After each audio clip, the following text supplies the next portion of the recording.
It is 3 a.m. at the Gotham First National Bank, and the clicking noises you hear are the tumblers of a lock magnified many times by intricate amplification equipment. That's a boy, Mitch. You're doing fine. We're almost home. The lock belongs to First National's maximum security walk-in vault, but to 3 highly specialized bank robbers, no security seems to be maximum enough. Hey, that does it. She's ready to open. All the other alarms have been shut off. Help me pull the door. All that money. A Federal Reserve deposit of millions waiting for us just on the other side of that door. Jeez, Mitch, this thing is 2 feet thick. Okay, I'm helping. Almost. Just a little more. Good evening, gentlemen. We're glad you could drop by. Batman! Don't you fellas know it's polite to knock first? And Robin! They were waiting inside! No, it isn't fair. How can they move? Every crook makes at least one mistake, Trench, and your gang is no exception. Your mistake was falling for the phony news item Batman planted about a huge Federal Reserve deposit in this branch. Hey, what are we running here at the bank? Let's plug them! They're on top of us already! Robin and I prefer a fight without guns, and we expect the same from you. Batman, look out! The third crook has another gun? Not a gun, boy wonder.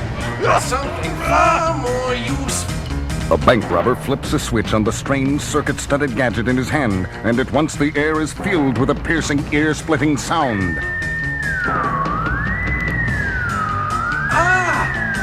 Ears! Oh, me too, Robin. I can't even think straight. That's the whole idea behind our sonic disruptor, Batman. A few more seconds of this and you and a punk will be on the floor in agony. Yeah, while we stand back and enjoy the show, thanks to the special high-frequency earplugs the 3 of us are wearing. Oh, covering my ears as tight as I can. It doesn't help. Hold on as long as you can, Robin. Fight it. Yet not even the dynamic duo can withstand the terrible onslaught of sound for long. And as they drop to their knees... Seeing this was worth getting beat up for! From every direction, the nightmarish screeching sound seems to surround them, until the bank robbers look up to see a frightening form circling above their heads. A creature the size of a man, with the unmistakable ears and leathery wings of a bat. What is it? It's the most horrible thing I've ever seen. Sonic disruptor doesn't even phase it. I'm getting out of here. Me too! Wait for me! In the frenzied confusion, the sonic disruptor falls, and its ear-splitting drone ceases at once, as the cowled crusader and the boy wonder look up to see... Batman! That thing! It's going after the bank robbers! I know, Robin. Hey! Put me down! It's got me in its claws! Look out! He's dropping you on top of him! Do you believe this? It slammed 2 of them together. Now it's pulling the third crook into the air. Help! And knocking him senseless into the side of the wall. What a show! The creature's flying away, Batman. Let's go after it. No, Robin. The least we can do in gratitude for its help is to leave Manbat in peace. Manbat? You know this guy? Monster, whatever he is? Yes, and I know he must be in great pain right now. That's why he flew off. I don't understand. Like a true bat, Manbat's hearing is ultra-sensitive to even the minutest sounds. If you think that sonic disruptor was rough on us, I'd hate to imagine how it must have felt to him. He must be a very brave man. He is a man, isn't he? Robin, I think it's time you heard the full story of my friend Kirk Langstrom. Kirk Langstrom, the eminent nocturnal mammal expert, had long been a fan of mine and a supporter for everything the name Batman stood for. Well, it was several years ago that hundreds of hours of hard work finally brought him on the verge of an incredible discovery in the confines of his lab under the Gotham Museum. That does it, my leathery winged friend. I've taken the final dose of my serum. Now we wait. You and I.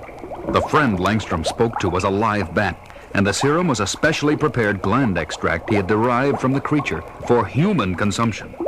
He later told me he came up with the serum as a gift from me, but being the thorough scientist he was, tested the serum on himself first. And at first the results seemed impressive. Oh!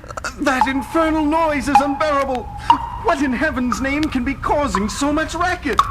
Langstrom was both startled and tremendously excited when he traced the noise to its source, astonished to discover it was nothing more than... A dripping faucet! But to me, it sounded like splashing tidal waves. My hearing has become incredibly sensitive. The first bat characteristic that proves my serum is working. And then the next sign became painfully apparent when Langstrom rushed to his desk to jot down some notes. Ah! My eyes! I can't stand the light of that desk lamp. I've got to put on my sunglasses. They're in my jacket. Once he found the dark lenses, he put them on and switched off the light, only to get a third surprise. I'm navigating in utter darkness without bumping into a thing. My vocal cords are emitting ultrasonic signals, and my super-sensitive hearing picks them up when they bounce back. I've done the impossible. I now possess the natural radar of a bat. Yes, Langstrom had achieved the impossible, all right. Far more so than even his wildest imaginings. Because when he happened to look down at his hands... Oh, my God. My hands, they're growing hairy, with claws, like a bat. I don't understand. Can this be a side effect of the gland extract? I'll put on some gloves. It's only temporary. It has to be. But while preparing to go out, he encountered still another ominous sign. My hat! What pushed it off my head? By now, Langstrom already knew the worst. But he had to run to a mirror to see the horrible, ghastly truth for himself. I have giant ears, red eyes, fur instead of skin. This can't be happening. But it is. I've become a Manbat. Once the initial shock of his nightmarish fate had worn off, Langstrom remained at his museum lab late into the night, trying to discover where his serum had gone wrong. Until his work was interrupted by a ruckus in the jewelry exhibit upstairs in the museum. It was the Blackout Gang at work, a group that wore special equipment to enable them to operate in the dark. But that night they were encountering opposition, namely me. It's Batman! We've got the advantage! We can see him, but he can't see us! Jump him! I was badly outnumbered, but with that many rats in my back, anywhere I punched, my fist connected. I was holding my own well enough when all of a sudden... I see it too, But I wish I didn't. This freak is even worse than Batman. Yes, Robin, that night I had a new ally, as Batman and Manbat fought side by side to mop up the rest of the gang. You all right, Batman? Sure, friend. Thanks to you. There's so much I need to know about you. No, it's all gone wrong. I want no part of you or anyone else. Don't go! Come back! Let me try to help you! He flew off into the night, and it wasn't until months later that I learned that he was really Kirk Langstrom, and that his once noble mind had become dangerously unstable as a result of the serum. That's some story, Batman. Did it ever have a happy ending? Finally, after several months, I was able to catch up with him and administer the chemical antidote that turned Langstrom back to his human form. Everyone had high hopes for his recovery, especially when Langstrom decided to marry his fiancée, Francine, soon after that.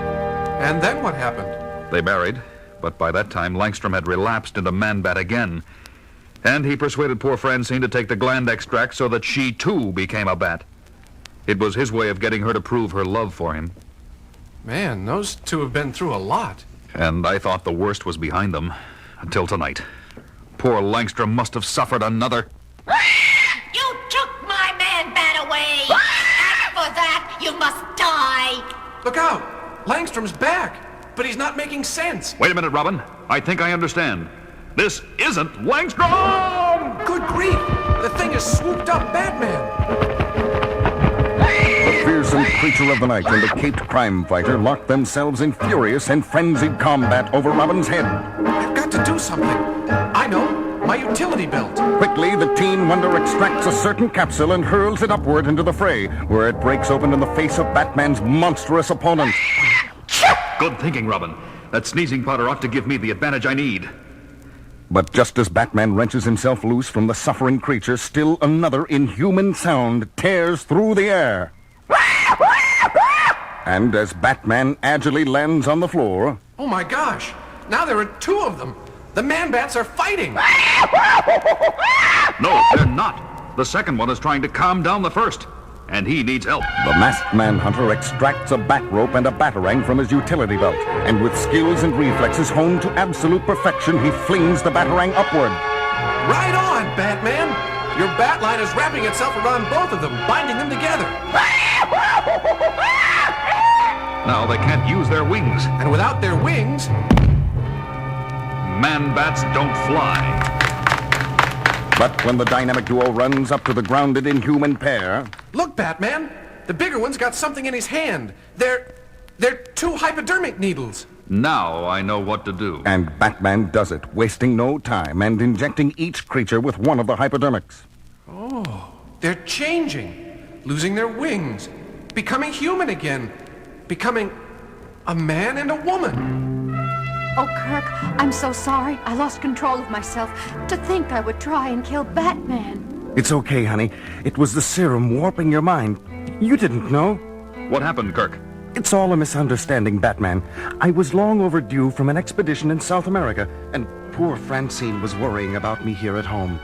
Yesterday I was rummaging through Kirk's lab, very depressed, and I was so despondent I mistook the bat extract serum for my own drink. The next thing I knew, I was a bat. Once the serum affected her mind, Francine became wildly insane. And when I finally got home this morning, I found frantic scrawls drawn all over the walls, blaming you, Batman, for my disappearance. I get it. So you took a dose of the serum yourself, figuring the only way to stop a man-bat is with another man-bat. That's right. But when I finally located you two a few hours ago, you were up against that terrible sonic disruptor. So I gave you a helping hand with those bank robbers. I'll say you did. That must have been murder on your bat ears. And while Kirk took some time to recover, Francine caught up with us and attacked. Batman, can you ever forgive me? I already have, Francine. Well, I may never forgive you, Batman. Not unless you get around to introducing me to your friends. Sorry, Robin. Kurt, Francine, I'd like you to meet my protege and junior partner.